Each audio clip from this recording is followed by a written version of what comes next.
report over there. Listen, don't actually. The clock went dead. I know, it was important. Listen, on a personal note, I know you were on vacation last week. I am so sorry all that you and your family have had to go through.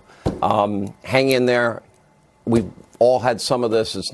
It's really dangerous, and hang in there. I feel bad for your wife, your family, your kids. Thank you. And I'm really the good sorry news is there are more good people in this country than bad, and we've heard from a lot of them. We're grateful for 100%. So thank you, Sean. Yeah. Thank you. All right, my friend. Good show, Tucker. Welcome to Hannity. All right, buckle up. Tonight, the sanctity of your vote in this country is at risk. As Americans, when we head to the polls on Election Day, we expect our votes to be safeguarded, to be tracked, counted by diligent, honest officials in accordance with the law. That did not happen in southern Florida. Since election night, nearly 100,000 uncounted votes have just magically turned up in Liberal, Broward, and Palm Beach counties. We have no idea where the votes came from, where they've been, why they weren't counted last Tuesday. So many laws, we will outline this tonight, have been broken. Our inalienable rights have been spit on. And now, breaking just moments ago, our sources confirming tonight to Hannity, they are telling us a criminal investigation is, in fact, now underway. And coming up, we're going to show you why this crisis in Florida should deeply concern all Americans, not just Floridians. And tonight, we have warned you for months. The destructive Democratic agenda that they were hiding will wreak chaos across the country. Now they're finally telling us. Endless investigations, subpoenas, a quest for impeachment, not a single plan to improve the lives of the American people. So is now the top order of business in the Democratic-controlled House of Representatives just destroy Trump? The Pelosi destroy Trump House.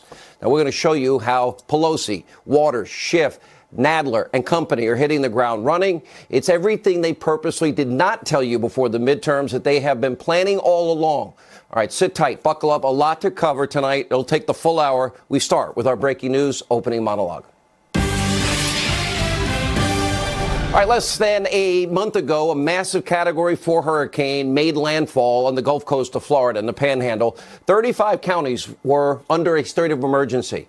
155-mile-per-hour winds wreaking havoc throughout the Panhandle. The destruction, as you can see, as we saw, was horrific. Entire blocks were literally wiped away. The area sustained billions upon billions of dollars in damage. But on November the 6th, Floridians in the Panhandle, they went to the polls, and their votes were counted, every single one of them, on time in accordance with Florida law and Florida's Constitution. Sadly, the same cannot be said in southern Florida. In Palm Beach, Broward counties, we are witnessing a colossal disaster. Laws have been broken, Florida's Constitution ignored.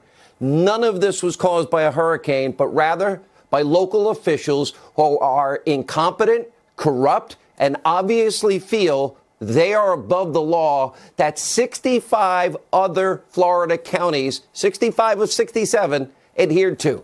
In Palm Beach County, at least 15,000 new ballots were unearthed and counted after election night. And in Broward County, almost 75,000 so-called uncounted votes magically turning up day after day after day after the election.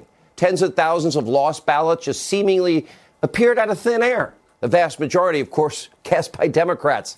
Now, this should not, let me be straightforward, this should not be Republican, Democrat, conservative, liberal. This shouldn't be about politics. This is much deeper. Whatever your political affiliation, what we're witnessing is a horrific miscarriage of America's most fundamental rights and a serious potential now criminal violation. The law is clear. It is unambiguous. Florida law, let's put it on the screen, quote, says, the canvassing board shall report all early voting, all tabulated vote by mail results to the Department of State within 30 minutes after the polls close. The law continues, quote, the canvassing board shall report, with the exception of provisional ballot results, updated precinct election results to the department at least every 45 minutes until results are completely reported. 65 of Florida's 67 counties, they complied with the law, including every county in the Panhandle that was absolutely ravaged by Hurricane Michael 27 days prior to the election. Broward, Palm Beach counties totally ignored the law, broke the law.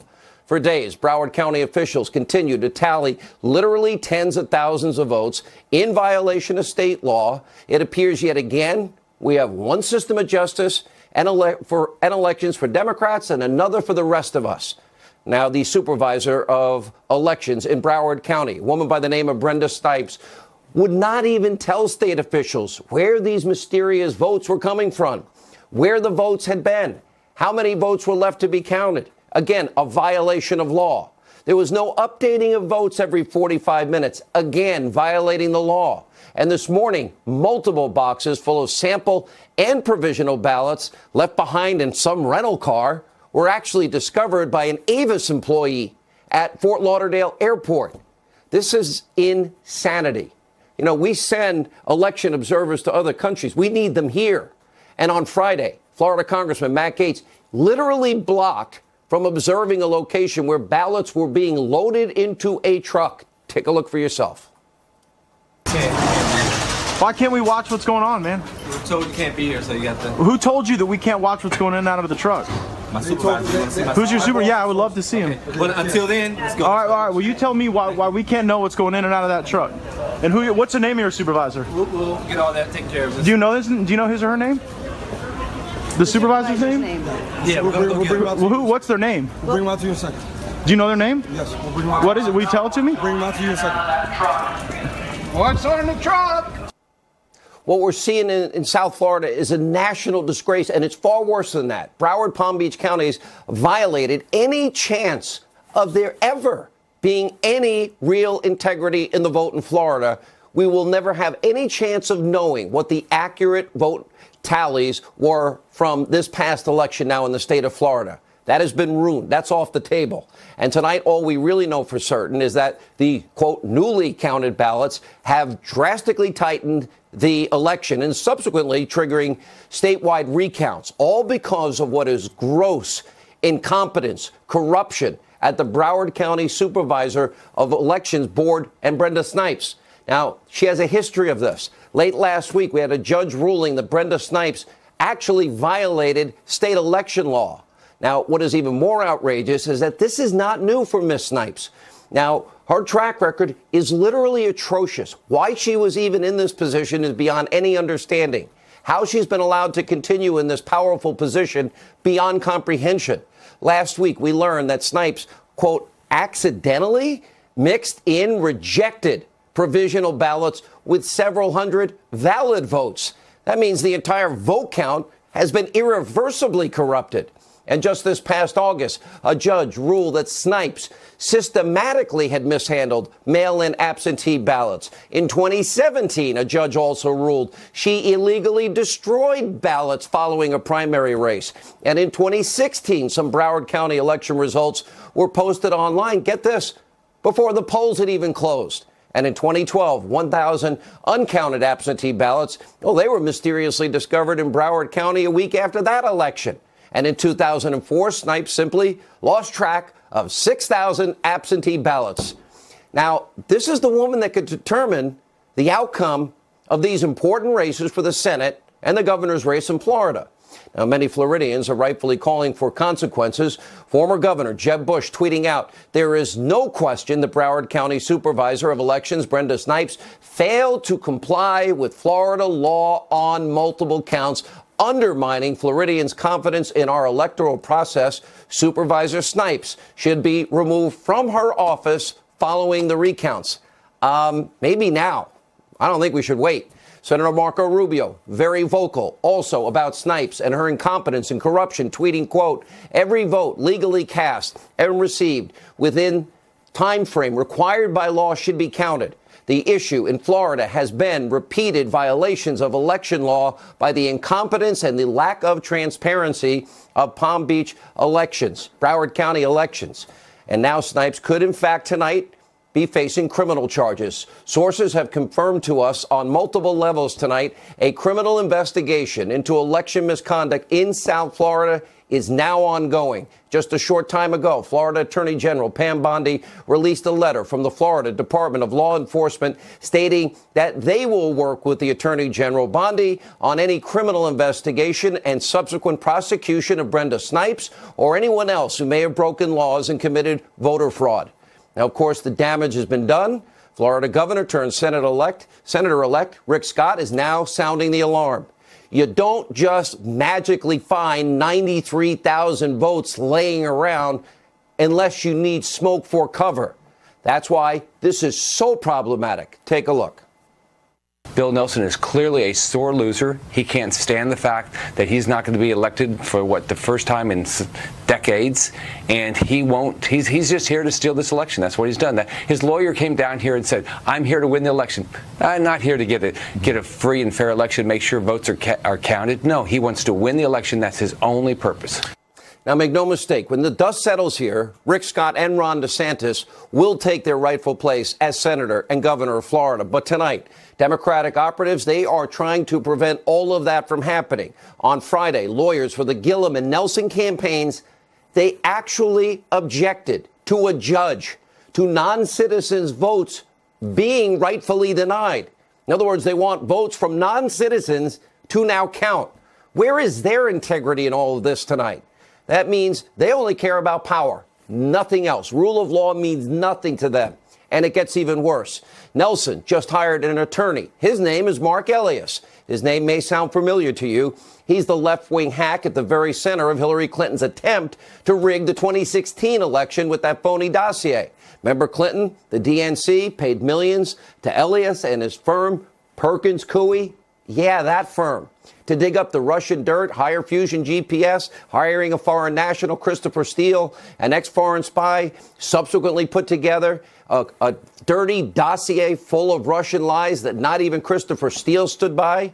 That campaign opposition research, remember, it was distributed across all of Obama's DOJ by Steele as credible, nonpartisan information. The contents leaked to the press before the 2016 election. Remember, David Corn's article, October 31st, 2016, only days before the election, he reported that, quote, a veteran spy has given the FBI information alleging a Russian operative to cultivate Donald Trump. And let's not forget about Michael Isikoff's Yahoo report, September 2016, alleging Russian collusion. Democrats were trying to rig the election with the help of Hillary's bought and paid for foreign nationals using Russian lies. Remember, none of it was ever confirmed. Most of it's been debunked. And as you can see, Elias, he's a very experienced Democratic operative. And of course, he's also been involved in past recounts. His quotes will shock you. In 2013, he said, those who have seen past recounts in Virginia know that they do not tend to change the results. By the way, there was only 167 vote advantage for the guy he's representing. The next year, he said, quote, recounts really only happen where you are talking about dozens or a few hundred votes separating candidates. Gee, Mark, I wonder why the change of heart. Gun for hire, say anything, just, make the rules up as you go along. Now, of course, the Democrats, they pretty much wrote the book on election rigging during the 2016 election. I seem like the only one that's pointed this out. We all know the Democratic primary. We know it was fixed for Hillary Clinton. Remember former interim DNC chair Donna Brazile admitting this on my radio show. Remember, she had actually used the word rigged. She kind of tried to back off it in this interview, but she admits she used it. Take a listen. What I said in the book was that in exchange for bailing out the party, which was broke, the Clinton campaign would get control over certain decisions and aspects of the DNC that made it difficult, if not impossible, for me to do my job. It was unethical, but it was not rigged, and I stand by that. But you said you actually used the word rigged. Of course, because I promised Bernie that I would go department by department and do a forensic test to find out what happened. She used the word rigged herself. Then she tells the story how Bernie was robbed by the DNC machine that Clinton was controlling, the cancer, as she called it, hangs up the phone after having to tell Bernie Sanders the truth, said she cried out of anger over this. So we have one system of justice and elections for Democrats, just like we have one system of justice for the Clintons and another one for anyone who opposes them. This is not equal justice under the law or equal application of our laws. Now, tonight, we're going to bring you updates all throughout the hour from Florida as they become available. But a criminal investigation, let me repeat, is ongoing as we speak. Now, whatever happens in Florida, here's one thing. I know the Democrats are all excited because they got control of the House of Representatives. By the way, the president, in retrospect, now that he went out and fought for all those Senate candidates and Republicans picked up those seats and that in the Senate, by the way, turned the blue wave into a little baby blue trickle. Because now Democrats are doing exactly what I told you they would do. They're now coming clean. The things they weren't saying on the campaign trail about what their real plan is to wage what is a never-ending, full-scale investigation into anything and everything Donald Trump to destroy this president.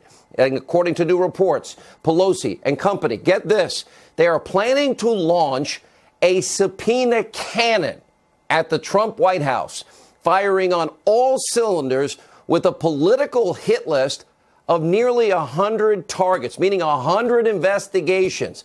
Tax returns, Stormy Daniels, James Comey, the impeachment of Justice Kavanaugh, Shifty Schiff wants to actually investigate the president's treatment of CNN, the Washington Post, Amazon.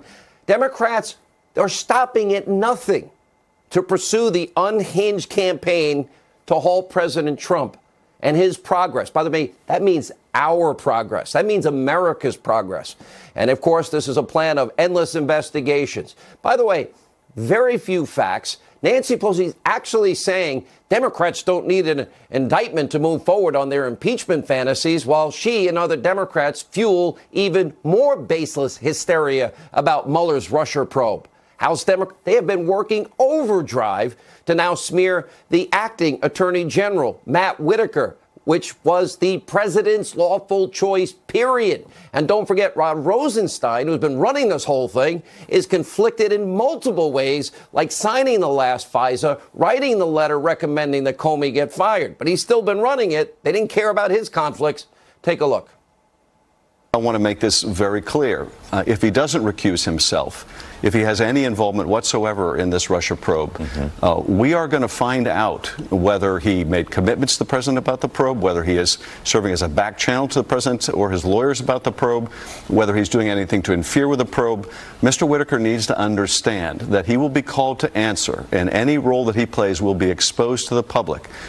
We don't want there to be any ambiguity about that. You don't have confidence in him as America's top enforcement officer? No, I don't. And don't just take it from me. There's bipartisan editorializing about this, that he should never have been appointed, and that it does violence to the Constitution and the vision of our founders to appoint such a person in such a manner to be the chief legal officer in our country. And that's bipartisan. I'll go further. His appointment is simply part of an attack on the investigation by Robert Mueller, the special counsel. It's part of a pattern of interference by the president, part of a pattern of obstruction of that, attempted obstruction of that investigation. The only problem is no one's talking about meddling with the Mueller probe. Nobody. The president has said twice in the last week, no. So ask yourself, the House Democrats, is there a single agenda item that they are advocating that will make your life better? Any one agenda item that's going to create more jobs, make this country safer, build a brighter future for our kids and our grandkids?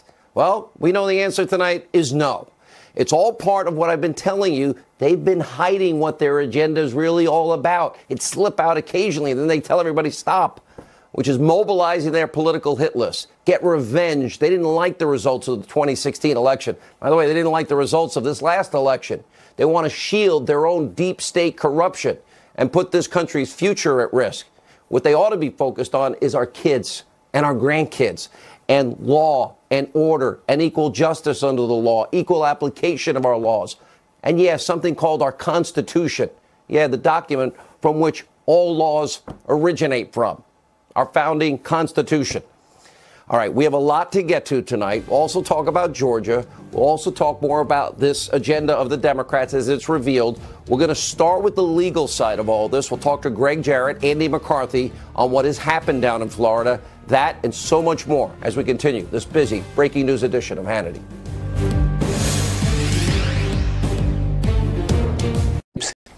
Mixed illegal ballots with legal ballots. We know they've not let party officials in. The courts have said follow the law. So what I'm trying to do is get them to do what we expect. The laws are set up there to prevent fraud, and for whatever reason, they don't want to do it. That was Florida Governor Rick Scott earlier tonight reacting to the latest developments in the Florida recount. Here with reaction to get the legal side of all of this, author of the #1 New York Times bestseller, The Russian Hoax, the illicit scheme to clear Hillary Clinton, frame Donald Trump, Fox News legal analyst Greg Jarrett, and Fox News contributor Andy McCarthy. Let's start with, we have civil violations of law, and now we have the criminal investigation that has now begun with law enforcement, the Attorney General, Pam Bondi tonight. What are we possibly looking at legally, Greg? Well, unfortunately, Florida law has no teeth. Most of the violations already committed by Brenda Snipes, who is the epitome of incompetence and recklessness, are civil violations. So the only penalty is a fine which she doesn't even pay. It comes out of her office. It's true that there are felony statutes of fraud. There are about 20 of them in Florida. So far, 3 agencies in Florida say we have no evidence of fraud. But, Sean, their investigation is in a premature stage and only cursory so far. So it's good that the Attorney General, Pam Bondi, is vowing an intensive examination. Snipes had the audacity to stand in front of cameras, I think it was today, and say, until now, nobody ever accused her of doing anything wrong, which is a lie. Every election she's been presiding over since 2002 has been marred in controversy. The question is she capable of corruption? Her track record suggests she is. Yeah. Let me go to Andy. Look, it's not even a question laws were broken. We saw what the judge said on Friday night about the Florida Constitution, about laws in this particular case. But without rehashing what I've said in my opening monologue about Brenda Snipes' history, you have to wonder why she was there. But more importantly, what do you see on the legal side? Well, Sean, I think, you hit on the right question right now at the start. Why is she there? She really should not have been there presiding over this particular election, given what her track record is. And, look, we have a situation where in Governor Scott's case, somebody had a 50,000 lead. On election night, it's down to 12,500. There could be good explanations for that. There could be corrupt explanations for that. And the problem is that the public has a right to know what is the explanation for it. And the way that they've conducted themselves, it makes it very difficult to give credit to this in terms of an election system that has integrity. I think, as you said at the end of your monologue, at the end of this, what we end up with is Senator Scott and Governor DeSantis, because I think their leads are too big to be overcome even by rampant corruption and fraud, if there is some. Do we know if we have all the votes? The bad thing.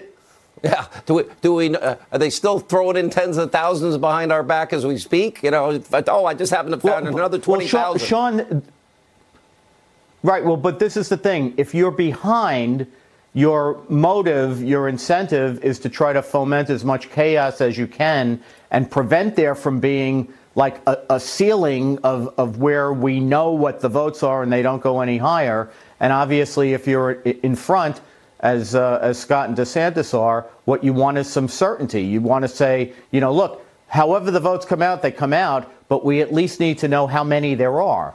Well, we're never going to get, I could say with certainty tonight, number one, laws were violated. That's a fact. That's indisputable. Then we have the incident of Snipes mixing rejected provisional ballots with legitimate provisional ballots, Greg. We will never get an accurate count for Florida. It has already been tainted on many levels. 65 of the 67 other counties, including the Panhandle. If this happened in the Panhandle, I might understand it. But if 65 counties continue to get it right in Florida, and 2012 and 2014 and 15, 16 and 17, the same players, the same nonsense, the same games. It is not fair to the rest of Florida what goes on here. And it tells you, Sean, that something is amiss here. When 65 counties can get it right, but just about every election, these two counties, Broward and Palm Beach, can't. She missed, Brenda Snipes, every deadline that was set, and everybody else met them. She commingled valid with invalid ballots, and then, astonishingly, tens of thousands of ballots suddenly and magically materialize out of nowhere with no proper accounting, no chain of custody. We have no idea when these ballots were cast and by whom. And so, you know, this has got the nefarious look of corruption written all over it. I'm not saying that fraud was perpetrated, but it does need to be investigated, given her track record. Let's look at two specific issues, Andy, as we move forward. So we have two different recounts, really, that are going on. They're two different thresholds. One will be different in the governor's race because the threshold is higher in as much as the vote disparity is greater. That will be a machine recount. Right. Then you've got, they're going to look at, I guess, all of these provisional ballots. And there you have, we already have the attorneys for both Mayor Gillum and soon-to-be ex-Senator Nelson wanting to count the votes of illegal immigrants. They stood up and they literally advocated that those votes be counted. What are we supposed to do in that case? Well, Sean, this is where they're philosophically at, though. They've been, you know, we have two different things going on here. We have the potential procedural irregularity that applies to this particular election, and then you have the overarching Democrat approach to government, which is to eviscerate the distinction between citizens and non-citizens. And we shouldn't think for a moment that if you can wrap your brain around the procedural irregularities, that their overarching agenda goes away. It doesn't. So, of course, they're going to take the position that none of the votes of people who might not properly be voting should not be counted, because in their minds, those people are just as legitimate to count as Americans voting are to count. And that's a big reason why our electoral system is in the mess that it's in.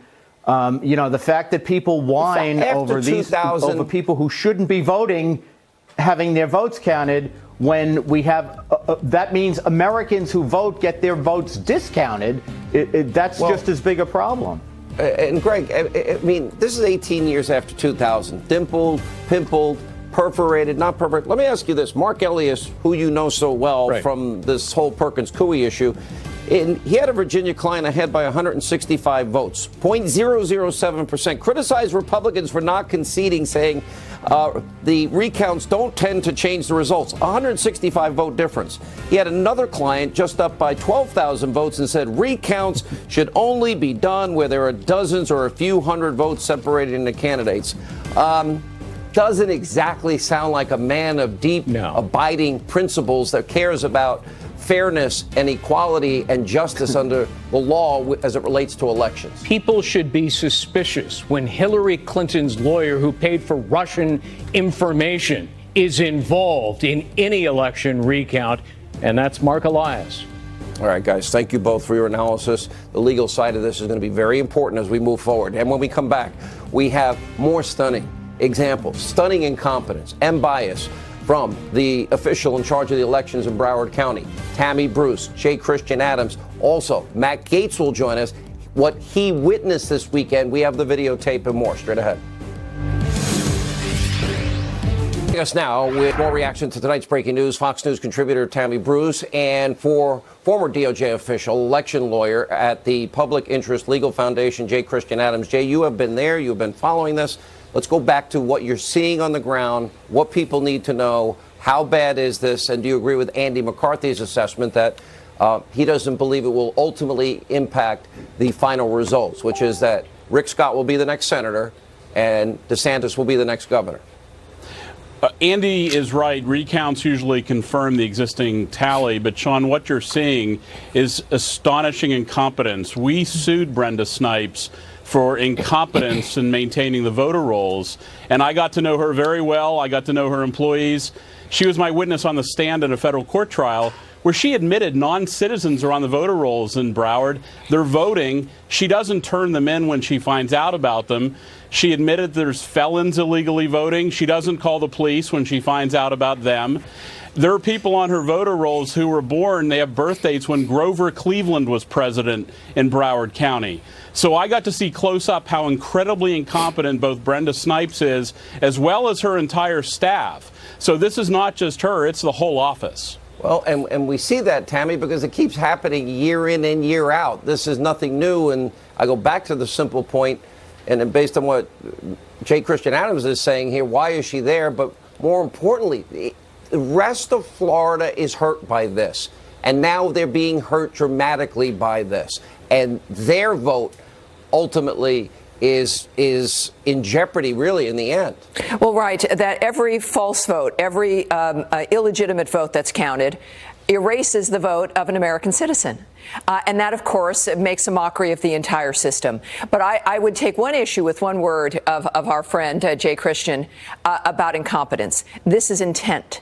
And I think that it's very important. And Republicans and conservatives tend to expect the best of people. But the fact is, the left, you can't presume that they mean well. They do not. And this is a matter of, you know, the ends justifies the means. And it's not even about winning. Winning, of course, implies that you followed the rules and you've persuaded people. This is about stealing power.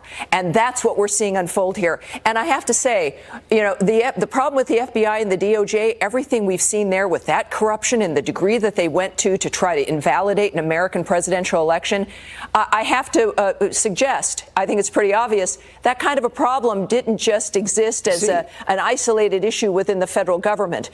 I think it's throughout the system that now presumes it's completely in charge and that these elections are charades and that they're meant to give the impression to the American people that their vote counts, whereas in fact you saw Hillary's reaction of the shock that something didn't happen in a predetermined way. So I think we have to take this very seriously and recognize, and look, you asked Rick Scott a night or two ago, or maybe at the end of last week, why is she still there? Because, you know, he's been the governor, and he really didn't answer you. And that's what concerns me as well. The system allowing a woman like that to continue to operate, because in a way, this kind of chaos maybe suits the establishment in general, not just the Democrats. And by the way, we're watching the recount as it takes place. Even as we speak, we expect by Wednesday that Ron DeSantis will be declared the winner. I think that it's the 19th, Jay Christian, if I'm not wrong, that Rick Scott would be declared the winner in that particular race. But I want to go back to Brenda Snipes and her team and how many hours you spent and what other things you learned about her on top of that which we already know. Look, Sean, the trial went on for 2 weeks. They were losing things. I mean, in Discovery, we asked for their manuals and procedures on how they keep the voter rolls clean. They couldn't find any until the third day of trial when they sprung it on us. And it's just astonishing levels of incompetence and chaos. I mean, you've never seen anything like it. And of course, then they ascribed race. They said they were being sued because of racial issues. It's the same playbook we see everywhere. But I want to warn you, Palm Beach is going to be a problem. Palm Beach has outdated equipment. They can't do a paper ballot manual recount. By the way, paper ballots share a lot of the blame here, too. What happens when they talk about overvotes and undervotes and, oh, there's a mark over here, but not over here where you're supposed to do it? They're going to say, well, the intent is there for that. And in the one case where they went before the judge and they literally, both Gillum and Nelson's lawyers have said, no, we want that to count. And that one, it was one vote, but one vote shows the lack of integrity. Look, I think this entire dynamic shows what Governor DeSantis is going to be up against and what he's going to have to do and what Senator Scott is now up against. They've got to clean this up. Florida is too important of a state. It affects the entire nation. And for every citizen, Democrat or Republican, the legitimacy of these elections is key. Both of those men have got to step up and take the Donald Trump approach of being street street smart and working first for the American people. And they're going to have the opportunity, I hope. Now that we know a criminal investigation is underway, I want to see everybody will now have to testify. Let's see if we can get to the bottom of this. Problem is, you can't. That's not going to be something that gets done very expeditiously. All right, thank you both. When we come back, you just are not going to believe what happened over the weekend. What Democrats are planning to do, by the way, to Donald Trump now. We have Steve Scalise, Matt Gaetz, his experience this weekend in Florida. We got the tape. That's next. Straight ahead. House of Representatives poised to become literally the Pelosi destroy Trump House of Representatives. We got a sneak preview Sunday when a Democratic congresswoman from New York named Nita Lowey literally sat down with Axios. You got to watch this. Should the majority look into these issues related to President Trump that has come up? The Space Force. Yes. James Comey's firing. Yes. The travel ban. Yes. The family separation policy. Absolutely. Hurricane relief in Puerto Rico. Oh, it was absolutely inadequate. White House staff use of personal email. Oh, for sure. The president's business dealings abroad. Absolutely. And I want to see his tax return. By the way, we're now identifying everything they kept quiet, about 100 issues they want to investigate. No plan to make your life better. I can only imagine what else they have in store. Also tonight, that Florida recount is on. Here's what happened to Congressman Matt Gaetz this weekend. Literally stopped from viewing. He was filming it. Ballots being transported. They stopped the congressman from doing due diligence. Take a look. Why can't we watch what's going on, man? We were told you can't be here, so you got the... Who told you that we can't watch what's going in and out of the truck? My supervisor. Who's your super? Yeah, I would love to see him. But until then, let's go. All right. Well, you tell me why we can't know what's going in and out of that truck. And what's the name of your supervisor? We'll get all that taken care of. Do you know this? Do you know his or her name? The supervisor's name? Yeah, we'll bring them out. What's their name? We'll bring them out to you in a second. Do you know their name? Yes, we'll bring them out. What is it? Will you tell it to me? Bring them out to you in a second. What's on the truck? All right, joining us now is Congressman Matt Gaetz, along with the author, brand new book. I've read this book cover to cover. Back in the Game, One Gunman, Countless Heroes, and the Fight for My Life. Republican House Majority Whip Steve Scalise is with us. Congrats on the book. I know you're still recovering. I know it's been very hard, and we do know how close you came not to surviving that day, and we're so glad you're here. Let's go to the Florida recount issue first, Matt. You represent the Panhandle. 27 days before this election, entire neighborhoods were wiped out. But on time, following Florida law, they got the job done.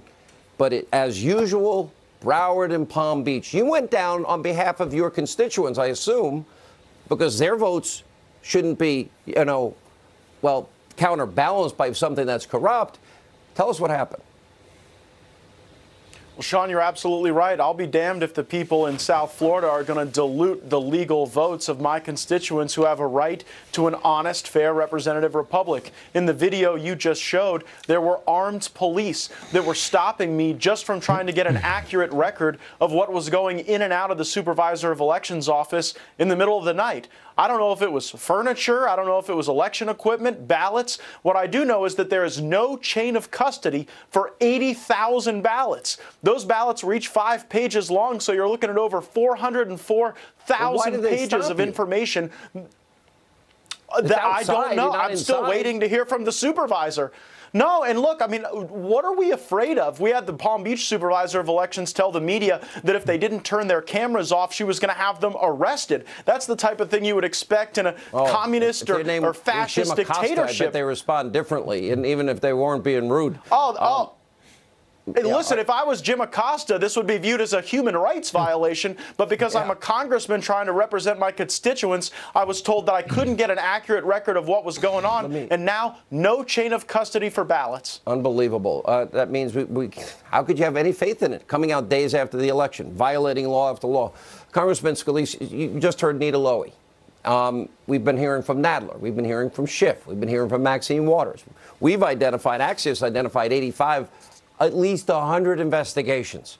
How do you stop what is obviously the Pelosi destroy Trump at all costs subpoena brigade? Well, Sean, first of all, I think that they go down this road at their own peril. President Trump has followed through on all the things he's promised he said he would do. It's why the left doesn't like him so much. But it's also why in every place I would go to, every swing district I would go to, you would see thousands of people showing up for Trump rallies. President Trump would go to a place and there would be not only a packed house of a 15,000 person arena, but there'd be another 15,000 people waiting outside because they love what he's done to get this country and this economy back on track. And you look at the Senate seats that he was able to flip, the Democrat seats that are now Republican Senate seats because of President Trump's leadership. And so if they want to have this agenda, Sean, where they just want to harass the president, I think it's going to backfire on them, like what happened with the Kavanaugh hearing. And look at what happened in 2010 with Obama, his first midterm. 6 Senate seats lost, 6. 63 House seats lost. That was 69 total. In 1994, 8 Senate seats, 52 House seats. And I think Matt Gaetz, we're saying, we're learning tonight, good thing Donald Trump worked hard and picked up those Senate seats, and we won those races. Yeah, Donald Trump's pretty good at winning states, and that's what the presidential reelection will be all about. President Trump's coalition clearly involves creating massive turnout in areas where he's popular. And, you know, he embraced the challenge of this midterm unlike any president in modern history. Now we've got to make sure that the strategy of the resistance doesn't metastasize from obstruction in Congress to stealing elections. That's why the work we're doing in Florida is so important. I don't want to give the Democrats any opening in the future to go and do that. All right. I want to thank you both. By the way, Steve, I did read your book. It's Back in the Game, One Gunman, Countless Heroes, The Fight for My Life, Amazon.com. I hope people get a copy of it. It describes so many great heroes. Thank you. All right, when we come back, Congressman-elect Dan Crenshaw appeared on Saturday Night Live this weekend after one of the comedians actually mocked his war wound. Straight ahead.